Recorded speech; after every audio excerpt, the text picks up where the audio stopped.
Welcome to Mainline Healthy Living. What is Mainline Healthy Living? Well, it is an ongoing conversation with local experts in healthy living, healthcare, how to live the healthiest lifestyle that you possibly can. And today we're meeting with Gemma Pagliei of Gemma's Pilates and Movement in, did I get that right? Gemma's Pilates and Movement Training. There you go, Gemma's Pilates and Movement Training in Ardmore, Pennsylvania. And she is our Pilates instructor expert, our yoga expert, our basically movement expert in terms of how to keep your body healthy by not letting it freeze up because I'll talk about me. I spend way too much time sitting on my butt, not moving nearly enough. So welcome, Gemma. Thank you, Dr. Mark.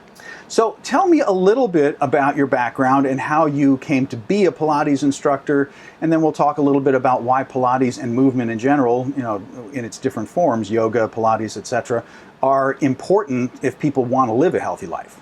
Okay.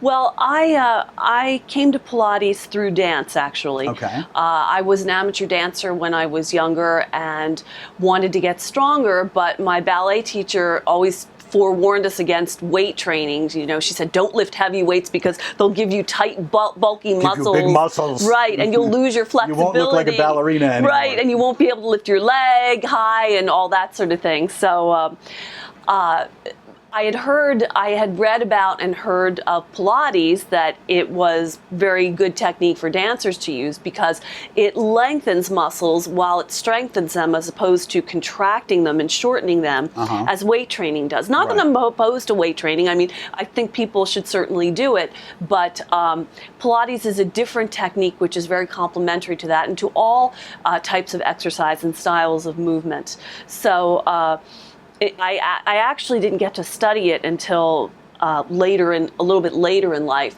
and I came to it and I came to love it and decided that I wanted to enter the teaching program so I could learn more about it. And about not too far into the training program, I realized that, I really wanted to teach it. There was something to this stuff. Oh yeah. Oh yeah. When I saw how much it really helped people, how good they felt afterwards, that the effects lasted a few days for some of them, that it really was not, it wasn't just another type of exercise. It was really a beneficial therapeutic technique for all. So let's talk just a little bit about what Pilates is, because I know a lot of people have heard the word Pilates. Some people have been exposed to Pilates. Some people have been exposed to some very popular CDs and DVDs that are out there that purport to be Pilates but aren't really.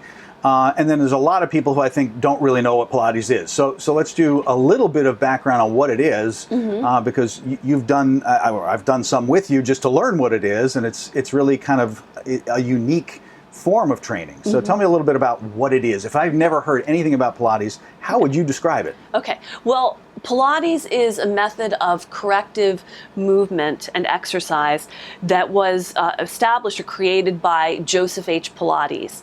Hence the name. Hence the name. Joseph Pilates was born near Dusseldorf, Germany in 1880. And he was very weak and sickly as a child and became determined to overcome all of his ailments.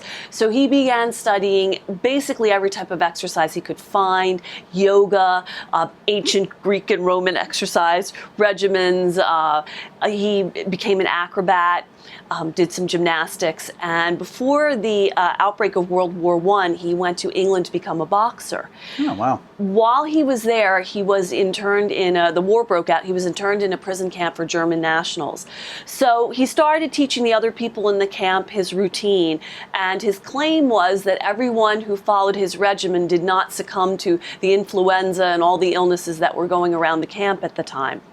He also did something else. He started rigging or hooking up springs to hospital beds and so forth to provide spring resistance to rehabilitate the sick and injured. He was a pretty creative guy. He created his own gymnastic machinery out of the parts that were available to him. Absolutely, right? Absolutely, he did. And when the war was over, he went back to Germany. He also taught self-defense. He trained the Hamburg City Police. And then about that time, he came to Hitler's attention, who wanted him to train the German army. He didn't want to do that, so he and his wife, Clara, who was a nurse, emigrated to New York City. And he opened his own studio there, and he continued inventing his equipment and refining it.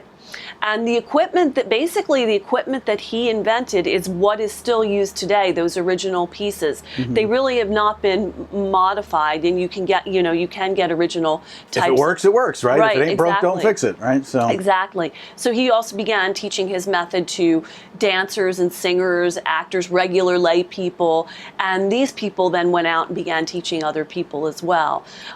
Joseph Pilates died in 1967 at the age of 67.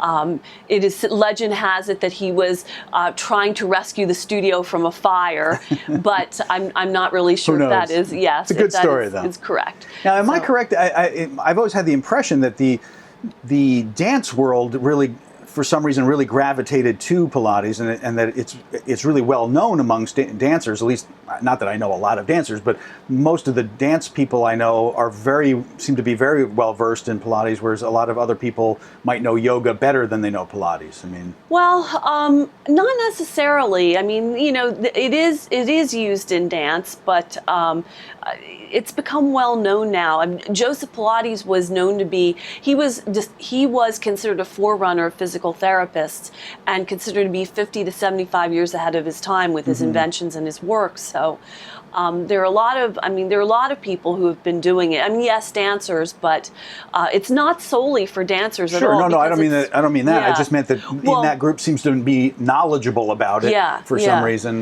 they've had more exposure somehow. Yeah. But there is a myth that I would like to address, that it is only for dancers, or that you see me in a split on my website. It's not. I mean, it's I can't do a split, so. Well, I mean, most people. The point is, most people can't. But and you it's don't not, have to. You don't have to. Right. It's not about that. You shouldn't be intimidated if you're not a trained dancer. It's not right. about that. Well, yeah. I mean, the other thing is about trained dancers. Dance is much harder actually than Pilates. Right. To do like ballet and all that, and modern dance and everything. So a lot of times dancers use Pilates as therapeutic movement as well. Sure. So it's great for everyone in that respect. And having done a tiny bit with you, I mean, it's clear that it almost lives in that space between a workout and it's definitely corrective, right? It's correcting your posture. You're strengthening a lot of little muscles that you don't think about, but are come into play. So it's somewhere between a therapy and an exercise. Joseph named one of his major pieces the universal reformer, because it reforms your body. Absolutely. So it's not like physical therapy where you're being prescribed a Pilates exercise for an injury. It's not like that, but it is equipment and it is strengthening things. So it's almost like preventative physical therapy. Is that a good way to describe it? Yeah. And it's great for people who have chronic aches and pains that come and go. It's great for the movement. Is great for opening the body, getting rid of those, keeping them away. And I give people a lot of homework and stretches to do at home as well to supplement that.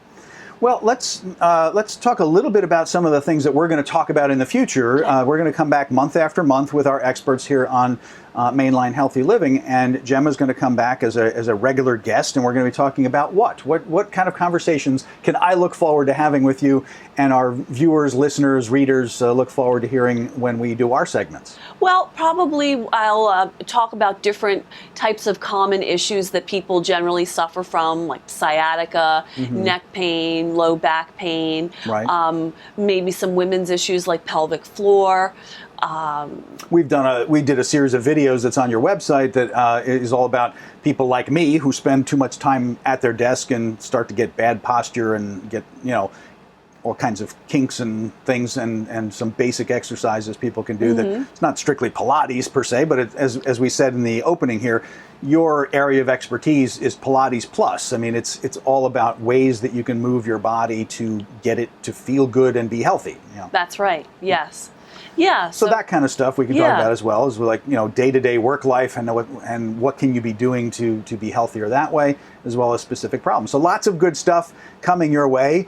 That's why you want to subscribe to Mainline Healthy Living. That's why you want to keep coming back regularly and learn from Gemma, as well as our whole stable of experts that we are pulling together here. And this month we're doing introductions. Next month we'll start getting into actual topics and learning more about what all of our experts have to offer on different specific problem areas or health areas. Sound good to you? Sounds terrific. All right. Well, Gemma, we will be back with more in the very near future, so stay tuned, and thanks for being on Mainline Healthy Living today. Thank you for having me, Dr. Mark.